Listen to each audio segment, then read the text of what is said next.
Good evening again, friends. The next part of this evening is a rare treat and is a special honor for me as current head of school. We have the unique opportunity to welcome back 3 former heads who each had an incredible impact on the life and trajectory of this special and vibrant school community during their respective tenures. I would like each of them to stand when I call their name.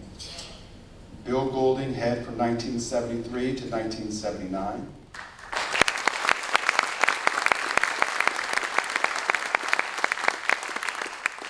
Lisa Darling, head from 1994 to 2005.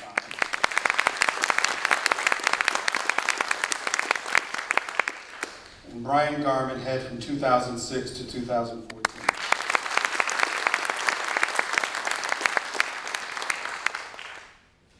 If you add little old me into the mix, collectively the 4 of us represent about 35 years of headship at Wilmington Friends. In a moment, Bill, Lisa, and Bryan will join me on stage where we will be guided in discussion by another friend and colleague, Drew Smith. Drew is no stranger to Quaker School headship as he served as the head of school for 10 years at Friends School Mullica Hill from 2000 to 2010. However, Drew is here tonight in a different role as he now serves as the Executive Director of Friends Council on Education, and he will serve as MC. Before I ask everyone to join me on stage, I do want to take a moment to just wave hello to the folks who are watching online and welcome them to this evening. So, Bill, Lisa, Bryan, and Drew, would you please join me on stage?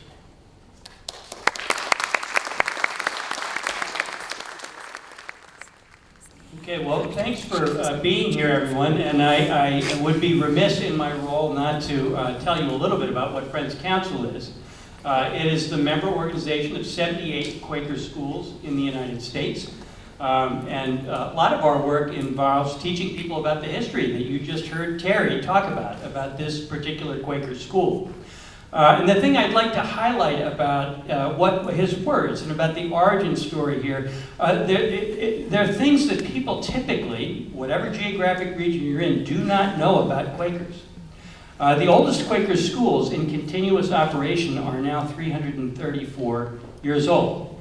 And like the Friends School here, they were part of a greater project that Quakers were engaged in. I am honored to be here, seriously.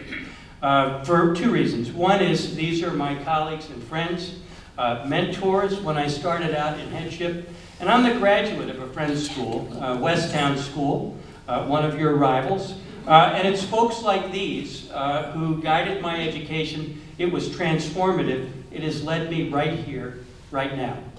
So you're here to hear the others on stage, and I thought I'd start with a question to ease you into it. It's one that you've answered before. And I'll start with Bill, if that's okay. The question is, tell us about your journey to Quaker education and to this school, Wilmington Friends in particular. Oh my, this is the one, I guess, yes. Before I do, I just have to comment that whenever it's possible to get back here, it is just always a powerful, embracing experience. And that speaks again, I think, to how special this place is. I grew up as a birthright Quaker, resisting going to meetings and anxiously awaiting people to shake hands, often interrupted at the last minute by my father rising to speak, which put me in mind that perhaps I really didn't want to be, is it on? Yeah. Didn't want to be that involved in Quakerism at that stage of my life. But I went to Westtown School also. And I have to say that really was the most formative period of my life. When I went on to college, I was not clear about what I wanted to do.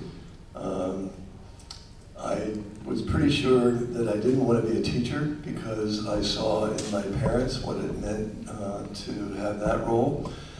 And I was exploring working in a management role in a steel plant, and the CDC interviewed me and said how how rapidly they were expanding and needed people in Georgia. And then I realized that, I guess at the start of that journey, Drew, the actual impact that Westtown had had on my life as the formative experience, and I thought, that's probably what I need to be doing. So I initially went to a boarding school in New Jersey, the Pennington School. Loved it, 24/7, and thoroughly involved and engaged because it was what I had known. And then decided that it was time to make a change and was looking at some other boarding schools when word reached a member of the faculty here, some of you know, Ted Savory, who was well known and close to my family. And he called me and he said, I need to be careful about this. I want to tell you that Wilmington Friends is looking for someone with what I think your qualifications may be in your experience, but if you come to interview, I can't be a part of that. We're too close, our families spend holidays together and so forth. So I just wanted to alert you in case you're interested. So I came, and I was immediately taken in by the power of Charles Hutton's thinking and leadership as I came to know it, by the interviewing process, which seemed to involve almost every member of the faculty, a bunch of students, and probably a few parents. I don't know that it could have been any more thorough. I just knew, I knew that this was the place that we would be coming. And it gave me a chance to be in the things I love most. I was coaching, I was teaching a combination of math and history. Charles had invited me to start a program in counseling, which until that time in all private schools meant college counseling.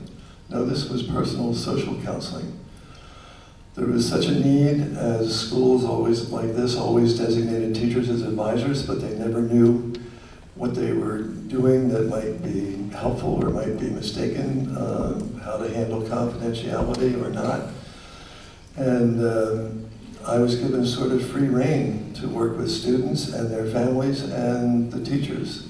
And it was challenging but marvelous. And at that point I was here for about 5 years and approached and urged to put my name in for head, which I declined 3 times.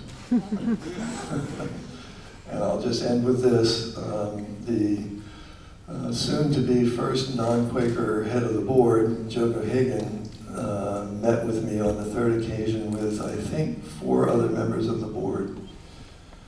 And he said, Bill, he was a lawyer, a good lawyer, he said, I read your statement.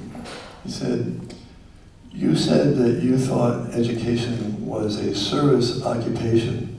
He said, until now you've had the privilege and the luxury of serving in the way that you want. But now you're being called to serve. So I guess I had the answer. Thanks, Bill. Why don't we turn to Lisa? We'll go down the line. Doing them chronologically. Differently from Bill, I was a convinced friend. I joined a meeting in Whittier, California as a 16-year-old. It was my teenage rebellion. I'm sure my parents were like, wow, she joined a church as a rebellion. This is great. But it's what I did. Went to a little Quaker college, went on through graduate school, and kind of fell into education, quite honestly, and worked in 2 secular schools. But then I had the opportunity to work in a Friends school, Friends Central School in Philadelphia. And there it came together for me. The things that I believed in so very deeply for our society, for us as people, for children, for families, was there along with all of the things that we do in schools, academics and otherwise. So I worked for a great head. I learned so very much, loved it, loved it, loved it. The head had a little bump that happens sometimes with the board and decided he was done. We, the administrators, decided we would show them what was what, and we all quit in support of the head. They went on and thrived and did fine. It was one of those lessons you learn in your 20s. You're not the center of the universe. The institutions that have been there since, in that case, 1845, and will be just fine, and they were. I was so grateful to be taken in by Wilmington Friends School for 6 months. I was hired to be the business manager. I believe it was January of '88, and I was here through the spring of '88. Joined a fabulous admin team, several of whom are here now, Harry Hammond and Bill Bickley and Bill Neff, and all kinds of great folks, maybe others I can't see in the glare. And 6 months turned into 18 years. Thanks, Lisa. Bryan. So, yeah, just to first say, Ken, thank you for this invitation. It's such an honor to be here. And it's so wonderful to see people who I have been, I don't think they ever missed a homecoming when I was here, and they're still here. I'm looking at Jim Simon and his wife, Lisa. Lisa and I were talking about that on the way in. I'm a first generation college student, so I knew nothing about Quaker education, really knew nothing about private schools. And ended up starting my college career as a chemical engineer, and that was not where I wanted to be. I learned very quickly, and that I was better at writing, and I loved writing and literature so much that I did a doctorate in American Studies, and we moved, Karen, my wife and I moved to Washington, D.C., and I threw my resume into work at Sidwell Friends. To teach, at the time, African history, a subject for which I was woefully qualified. And I ended up being a last-minute desperation hire, I kid you not, to teach U.S. history at Sidwell Friends. And I fell in love with teaching students in the Quaker context. I had never thought about this notion of there being that of God in everyone, that there was goodness in every child. And that it was our job as educators to elicit that goodness. That was a powerful concept to me. And I wanted more of it. I wanted to learn more about it. I loved the possibility of teaching students to work for social justice. I loved the depth of critical thinking, Ken, which you spoke about so clearly in the video, and what it is such a vibrant part of what we strive to do. And one thing led to another, and before I knew it, I was chair of the history department and running the summer program, and then Bruce Stewart, a huge figure in Quaker education, who, when I was on the way to this event tonight, called me. Right? Person who I would not be here without Bruce Stewart. Wonderful mentor, wonderful human being, an incredible spokesperson for Quaker education. He said to me, when the principalship of the upper school opened at Sidwell Friends, I want you to apply for this job. And so that was my entry into administration at the senior level, and I visited Wilmington Friends when, soon after Lisa left, it was Leo was the interim head. And it was just a beautiful place. It was a place that seemed to really embody what was best about Quaker education. It was a place of relationships where people cared very deeply about children and about each other. And that was a little different than Washington. Just a little different. And it was powerful. And Lisa, you mentioned the administrative team. There were the people that I worked with on the administrative team were some of the best people that I've known in my life. And it was just a tremendous pleasure and honor to be part of it. Thanks, Bryan. Ken. So I'm actually going to start at the end, which is a little unusual. And I will start with, I think it was my first year as head, second year at the school, when we were doing focus group conversations. And there was a family or mom in this particular place who said, They came to Friends, they had connections to the school, but they didn't know they needed what Friends offered until they were here. And I say that because I didn't know that I needed Quaker education until I found my way into Quaker education. So I was a chemistry major in college.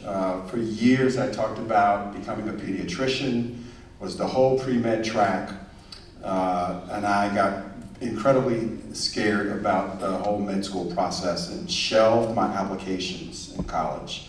No one knew about this, except I will say this, my college girlfriend knew about it, and she's in the room now, so I'm okay saying that. It's funny, my college girlfriends. There's something there. And so I left college and headed off to George School. When I was known as something, not me, but hired as something as a triple threat. So you would know this from your time in Pennington, right? You're a dorm parent, coach, and teacher, in that order. That's how it was presented. And so I taught high school chemistry, physics, coached swimming, coached tennis. Did that for a number of years at George. Eventually found my way to Germantown Friends, upper school science teacher, science department chair, and then in the weirdest things, my mentor there, Dick Wade, you all know Dick, he and I talked about a sort of leadership transition when there was a shift in middle school headship at Germantown Friends, and I was going to be the interim middle school head for 1 year at GFS, and then that interim role became 7 years in doing that. So found my way to that side of administration. And one of the things that I learned through being department chair, but then also division head, is you have this way of being in the classroom, seeing the good in your students and that of God in students and being centered and focused in that way. But when you're an administrator, then you really get to focus not just on the kids, but also the adults in a way that's very different than when you are a classroom teacher, and I really enjoyed that. And so I think most folks know this guy hired me to become the assistant head of school here, and then he left. And that's how I landed at Friends. Thank you all for introducing yourselves to those who may not know your story. I do want to say to Bill, as a former boarding school student, that precluded me from ever applying for a boarding school job, remembering how I behaved as a student towards my kids. So great of you, Bill. The next question, you clearly represent different eras of school life, and during each era, there's change that happens. It might be curricular, it might be a change in policy, it might be a change in the way that we think about one another as people. Whenever that sort of change comes, it involves collaboration, usually across the community. So I'd invite any of you who wish to think about a time when that kind of school-wide change happened. How did it happen? And what was it? And how do you think the school improved? Again, the idea of continuing revelation that we'll come back to. I would love to start with one that I was reminded of at the reception before we came here. Bill Neff and I had a visit about really making the middle school a middle school.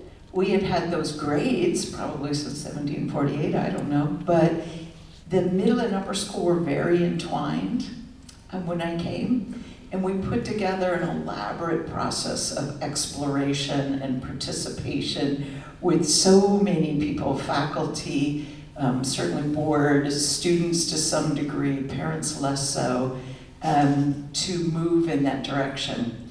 I was also head of school when we added the IB, and I did a magnificent, clear, participatory process. And at the end, everyone said, "What? We're adding the IB? That's happening." Anyway, so they're all imperfect, but they all benefited from the wisdom of others, and I do believe added to the quality of our school. Thank you, Lisa. Who'd like to go next? You want want me. Looking at you, right, Bryan? Yeah, so I'm trying, I feel, given all the changes that have happened in the last 5 years, that it was a very placid time. When I was here, really. I mean, I think about some of the things. I guess the biggest challenge, I suppose, that we had was the financial crisis. I remember being on this, well, it wasn't this stage, was it? I guess it was a different stage because we had to replace this one. But being in this general area and announcing the strategic plan the day after the market crashed. And so, first we were going to do a $10 million campaign, and we're going to do an $8 million campaign, and we're going to do a $4 million. We were just going to see what so we decided to do, and the board was amazing at this. I think it's the other thing that distinguishes a school, the degree to which the Board of Trustees invests itself so deeply in it. But it was how do we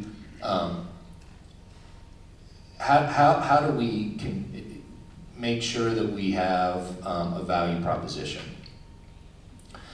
and what is that value proposition? And part of that had to do with we started, and Rebecca really picked this up. Rebecca's that was when we started to do the first work with Quest and the Dominican, and we felt that what we had to do at that moment, that the real value proposition was to dig into what it meant to be a Quaker school. We did some other things too, but I think trying to make those service learning trips real, to try to build on the legacy that Lisa had created. I think around international education, that was a big part of what you had done during your time, and I was trying to build upon that. And also the other thing was the integration of technology into the classroom. I think at that point the teachers were ready for the one-to-one program, Ken, which you held up in the video. And what was so interesting about that was that people were, and to some extent, and I think this is true at every Quaker school, there can be some worries about technology because relationships are so important, and we don't want to abstract ourselves. We don't want to cut ourselves off from one another. But the reason that the faculty wanted to go to the one-to-one program because they wanted to create equity for students. They wanted all the students to have the same equipment, right? Not just the kids who could afford the equipment. They want everybody to have the same. And so the spirit with which they went into that decision was one that was very moving to me then and remains so today. Thanks, Bryan. Bryan's mention of the last 5 years in contrast to prior, I can take that way back. I used to get upset that if I tried to take a brief vacation, the U.S. mail was waiting for me. We didn't have email 24/7. Didn't exist. I don't know how I would cope with that now. But every period, I think, has its challenges that are no less intense. They're just different in form and nature. And in my time, it was a time of major upheaval in the secondary school level. Here in Wilmington, the National Guard was occupying the city, the only place in the country where that was the case. White flight was growing rapidly. Our students were taking part in demonstrations, but they were also taking part in election activities and volunteer activities of a wide nature. The drug explosion was just unfolding. I mentioned to somebody while we were in the library that kids at that time were taking drugs that it was the thing to do because somebody had them and it was cool, but they didn't know what they were taking. They didn't know if it was an upper or a downer or how long it would last and would they be okay by the time their parents came to pick them up. But if not, well, they would just leave home for a couple days and come back because you could leave home anytime you wanted. And dress codes and all those things. And if you want a definition of the word rookie,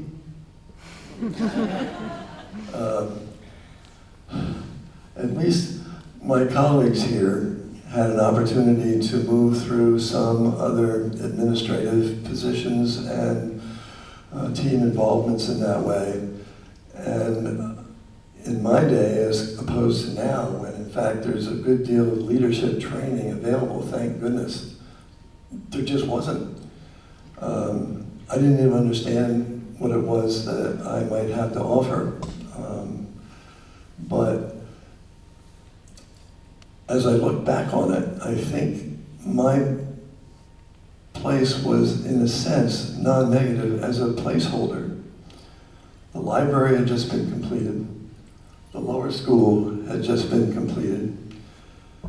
There was all of this upheaval, and no less than there is now, more intense, I think, in maybe even more critical areas. But it was a time, I think, to try to build community rather than bricks and mortar.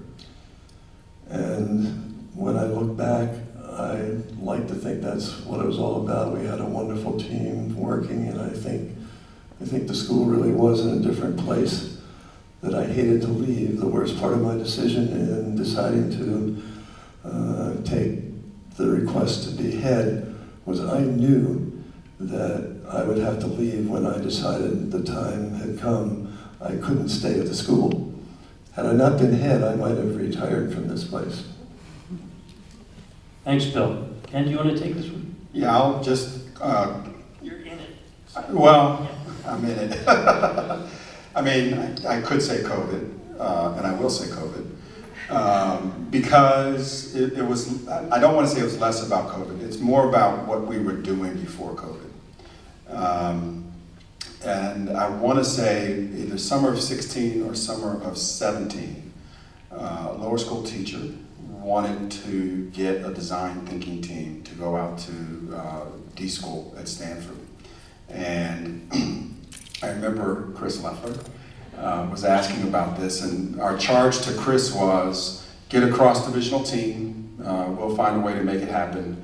And if you remember, Chris, we applied to Stanford and they said no. And so the charge back to Chris was, okay, let's find another opportunity, because this was really a passion in thinking about how might that impact the way we think about curriculum, not just in lower school, but across all three divisions. And so Chris did that, went out, and we recruited folks from across the campus in all three divisions, as well as administrators, and went down to San Antonio, Texas to start design thinking. And that became really integral into a lot of the work that we started doing at the school. And I think of it in the spirit of continuing revelation as part of who we are as a school. There was work with faculty, work with parents around that. And then really growing out of that, and the faculty in the room will probably groan when I talk about this, was a launch of a committee on learning and teaching, which we affectionately call COLT. And it was asking really two basic questions. And one was, what does teaching and learning look like at Friends as an institution? But also, in what way are we a learning institution for the adults? A lot of momentum building up for that. Faculty who were part of that group will remember, you shadowed students. We did a lot of exceptionally good work, and then the bottom fell out. That's why I come back to COVID. And COVID, in some ways, I think reframed some of the questions we were asking.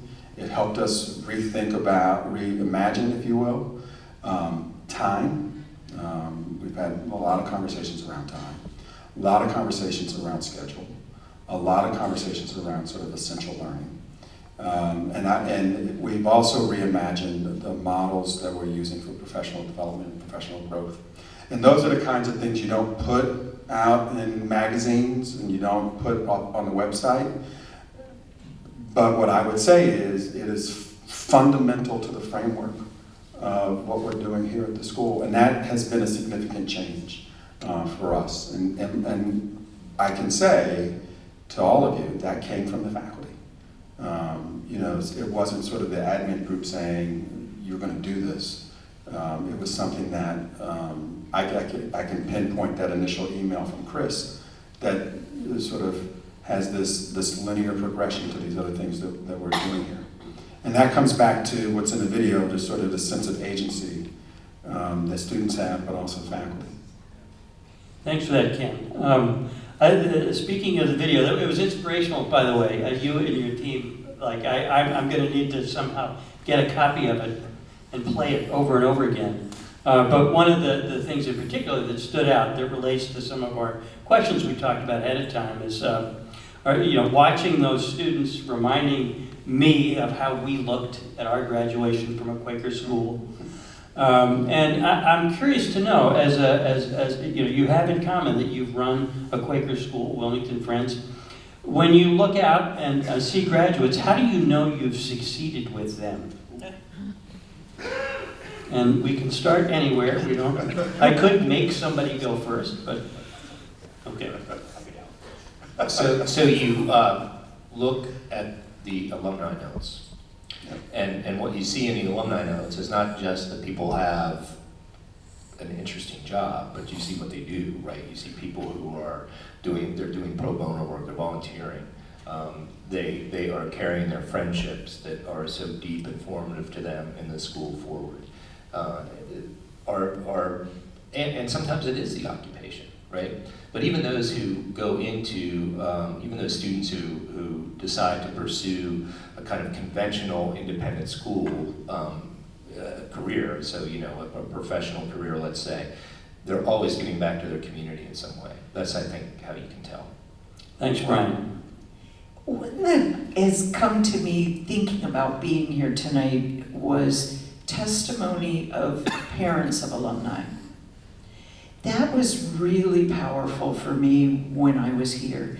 It happened that when I was here, parents of alumni were our best donors because they were grateful for what the school had done for their families and for their children, and they spoke of the evolution of their families and of their children and the choices, as Bryan described, that their kids made afterwards. That was always big for me here. Thanks, Lisa. I think of two things that are on a different plane perhaps, but they just came quickly to mind. One is that I always felt there was a deep, deep tie to this school as students left the school. But we didn't have a lot of events or opportunities for that to be made visible. And although it was not a big start, we started homecoming. Prior to that, it used to be I think the Friends Tower Hill football game that generated the greatest attendance for a school event. Over the years, as I come back and see the kind of turnout and hear the kind of comments and see the kind of relationships along the sidelines and pursued with former teachers and so forth, it speaks volumes. There are a lot of very powerful, highly ranked day schools that don't get the kind of turnout that Friends School does. And the other would probably be spoken to better by another person in this room. I think I'm right that when I chased Bill Bickley out of here to do a degree at Harvard, I think just before the start of sessions, he went to Cambridge Friends meeting. And he'll correct me if I'm wrong, but I think there were at least 2 or perhaps 3 other Wilmington Friends School graduates who all separately and independently had shown up there. That's correct. Good validation. Thanks, Bill. Ken, do you want to take that one? Just quickly, what I would add to it,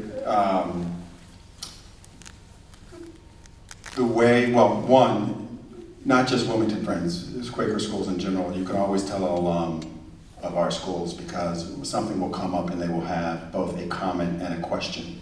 As it relates to stuff. So I just want to say that. And that to me is a measure of success, right? Is a sort of this, what are they analyzing?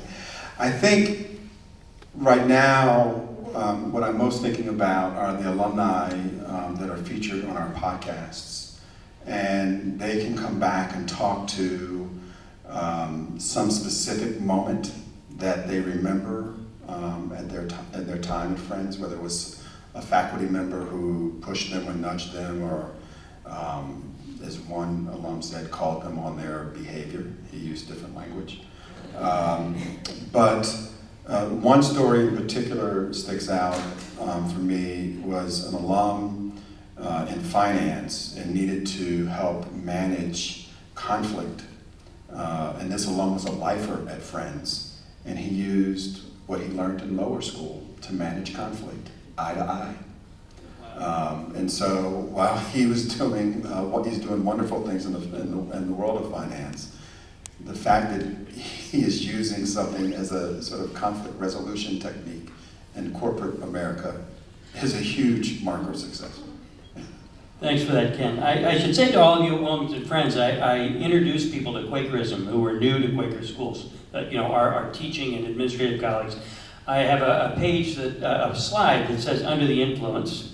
One picture features the two presidents, the most recent, who sent their kids to Friends schools. And the second is a rotating photo of someone who's relatively well known in the world, who feels like, who is working on a project that Quakers would approve of. And the rotating Wilmington Friends alum is Dan Pfeiffer, and I'm a big fan. And part of it, I like to think that his work promoting better democracy is something that he started thinking about here. A little food for thought. I'm noting the time, and I'm looking back at Mike over there, and I'm thinking I've got about 50 questions to choose from. And I'm thinking for this final one, you can answer one of two. Just let us know which one.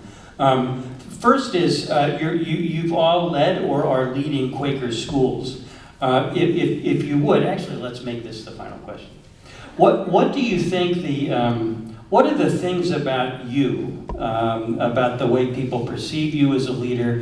What are the things that are different about leading a community like this, as opposed to, say, being in a corporate hierarchy or being in another kind of independent school? I asked the stumper, sorry about that. Lisa, you've been the only one who's ever been in anything. Or not been in Quaker school here, right? The rest of us have spent our lives. Oh, Bill was, did you? And me. Oh, you too, yeah. So I was so struck tonight, and I really am answering your question, but at the reception, when Emily David called for a moment of silence and the room was quiet. And it just touched my heart in such a profound way and reminded me, because I did go on and lead 2 secular schools after Wilmington Friends, how that moment of reflection is imbued through everything that we do. And sometimes it is just that moment at the start of a meeting or an event, but it's in there. The other place that gave me huge comfort as a head of school, it's a big job. Everyone works very hard. Everyone carries huge responsibility. Everyone cares. Ours carries a certain weight or burden and opportunity and privilege with it. One of the things I loved to do was obviously go to meeting at all 3 divisions, but at lower school where a little child would stand and speak, and the whole school, their head of school, their teachers, every one of their peers stopped and listened. And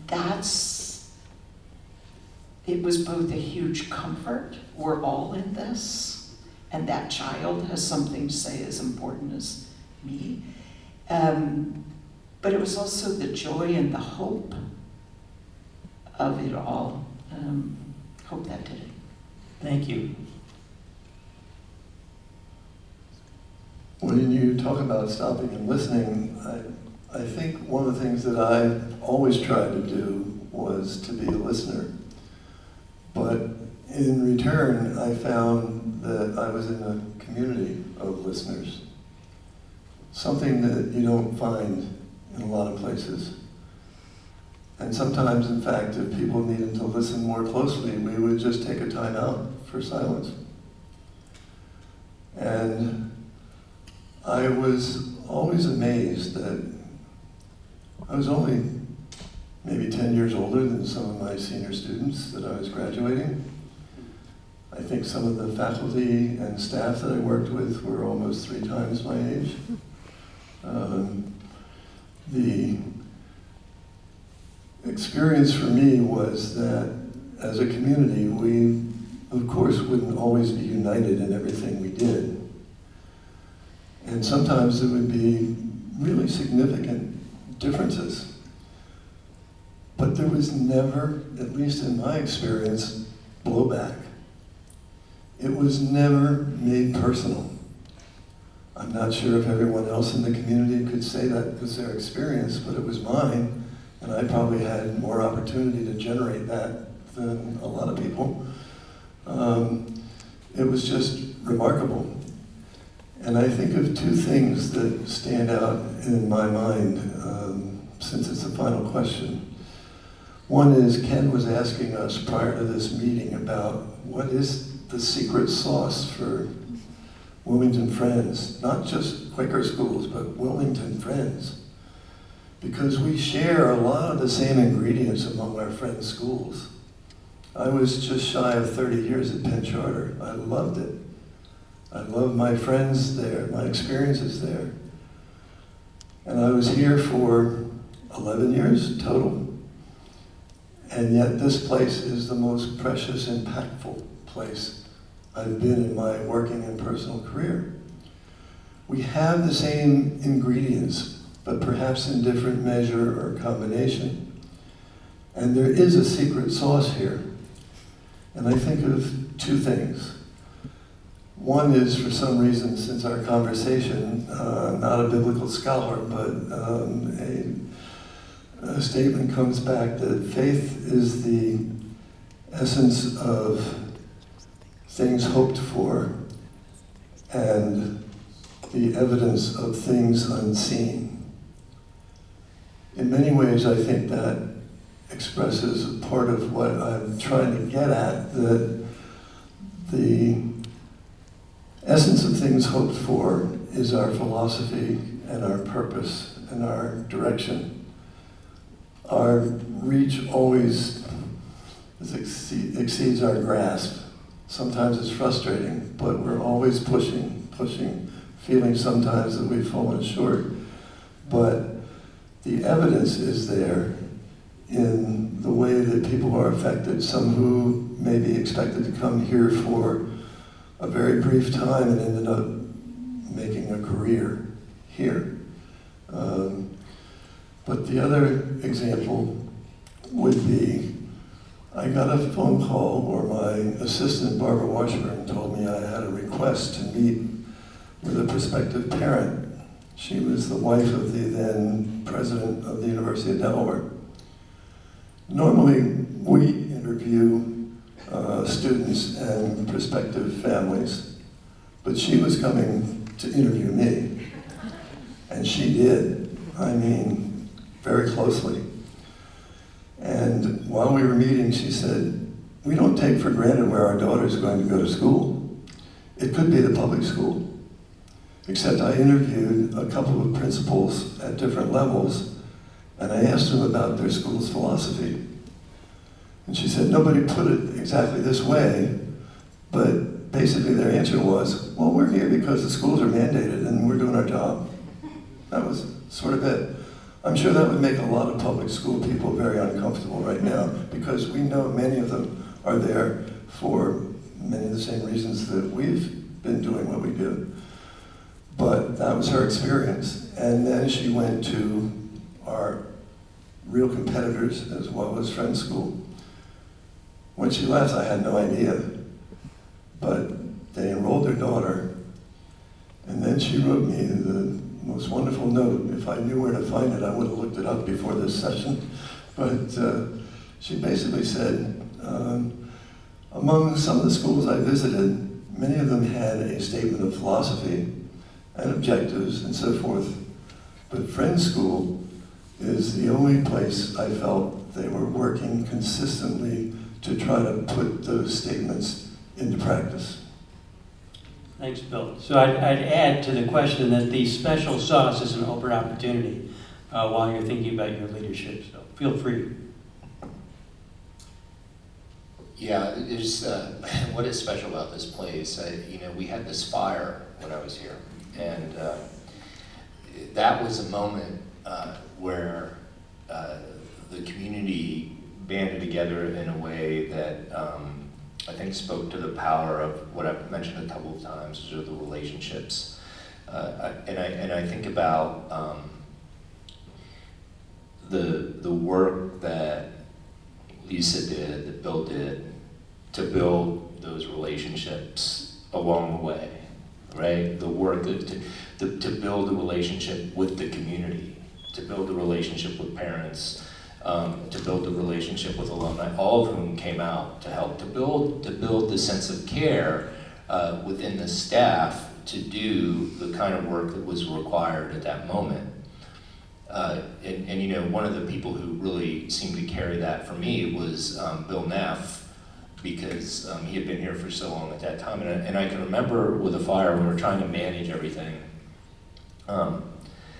And we were going to we were trying to dismiss the kids from lower school. I grabbed Bill and I said, I want you to put every kid in the car, because I wanted people to see somebody that they could trust, someone that they knew cared deeply about this place, somebody that they knew loved their kids. And that was, I think, that's the kind of spirit that has carried this place for so long, and the depth with which people care for it. The fact that it's friends school always mattered to me, that it was friends school, and there was something about that, there still is, that speaks so deeply to the ethos of the place. And one of my favorite Quaker writers, Paul Lacey, who's passed away, says that the most precious and delicate thing in a school is its ethos. And as powerful as it is, it can slip away like that. But when you listen to Terry McGuire talk about the history of this place, and you listen to Ken speak about how deeply faculty care about the children, when I think about the march that Jane organized on Martin Luther King Day, right, where the kindergartners walk down the hallway with their protest signs, and they walk into that meeting room in silence, and it's their first protest march, right? That's the building of an ethos over and over again in a very intentional and beautiful and powerful way. And you can't take it for granted. You all have to build it day in and day out. And when you look at what's happening in the world today, there's no better resource than Quaker education. No one else is talking about peace. And except in Quaker schools, I would say, and I'll end with this. A.J. Musty, the Quaker anti-war activist, who said, there is no peace, or there is no way to peace. Peace is the way, right? And that means that the way to peace is that you have to live peacefully. You have to live without hate. You have to live with care every day. And, I think that's what Wilmington Friends tries to do.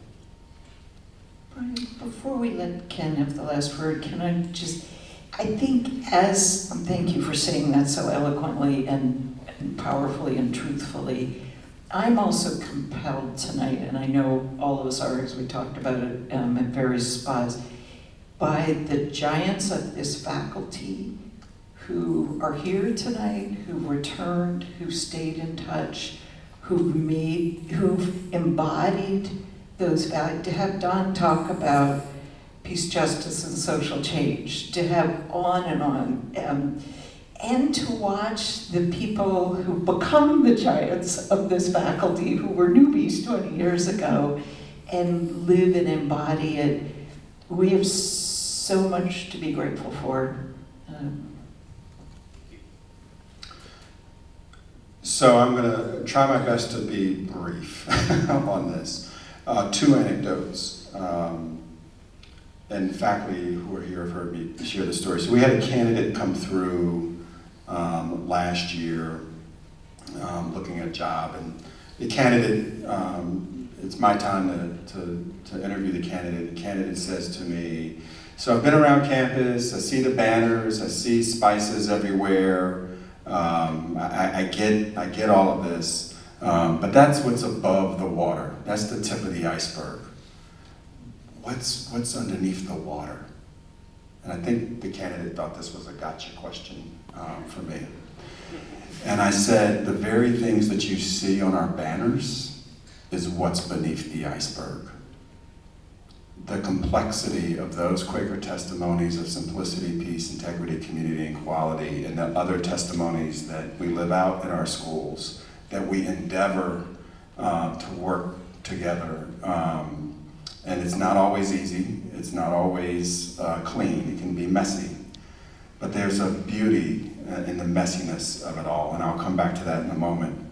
And so I wasn't trying to give a flip answer to the candidate, but I was really trying to get the candidate to see that the banners were more just an amplification of the work that we do, and not just something that was superfluous.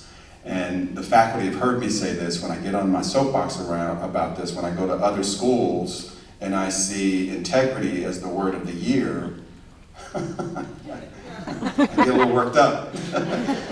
Because we have it, but it's always part of who we are as a school.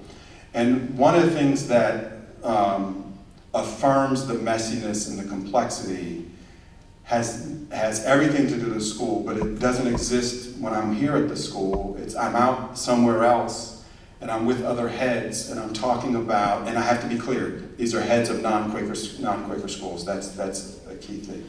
And I will talk to them about our governance structure, working with the board, working with the faculty, working with the admin team, working with children, working with parents, and how it's all intermingled.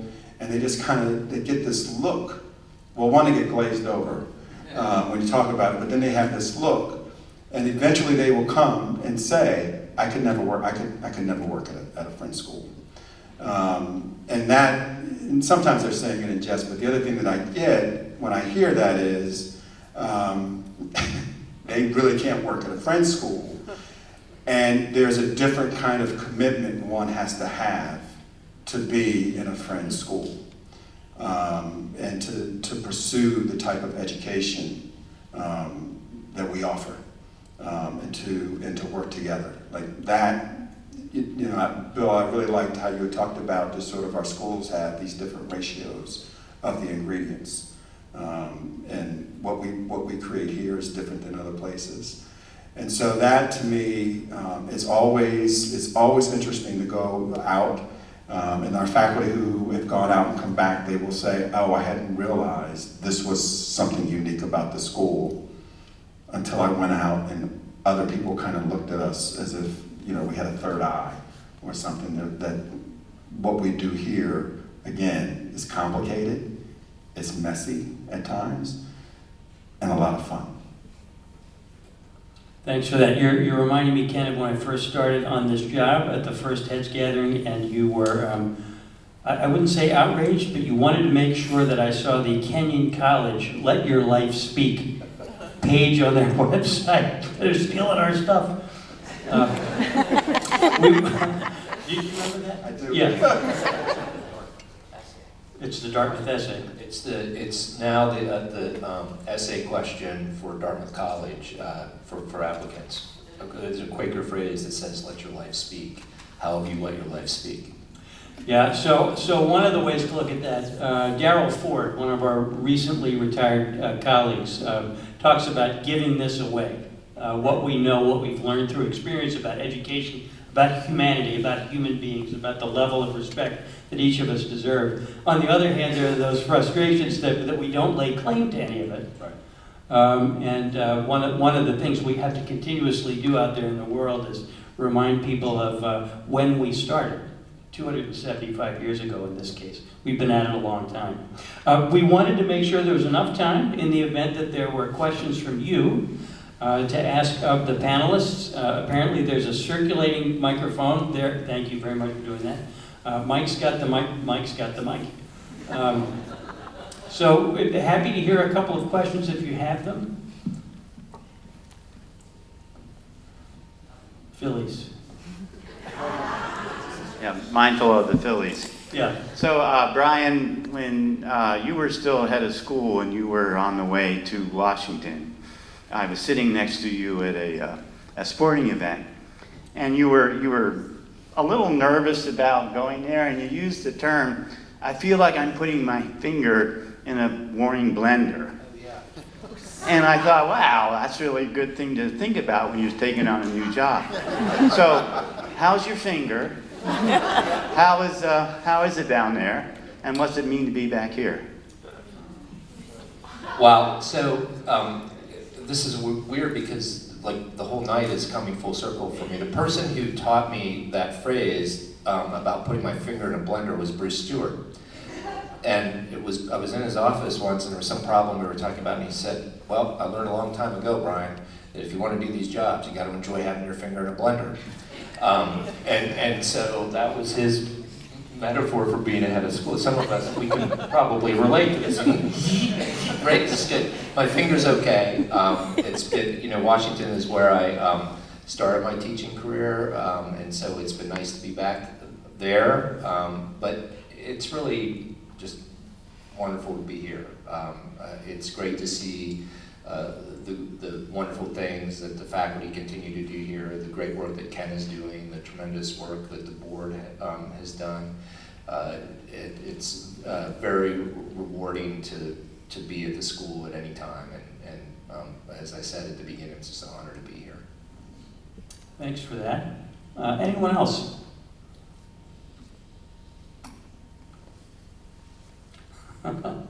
Okay.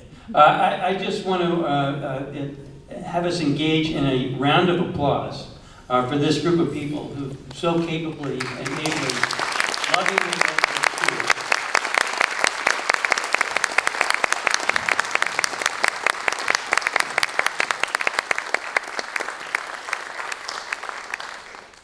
Drew, what?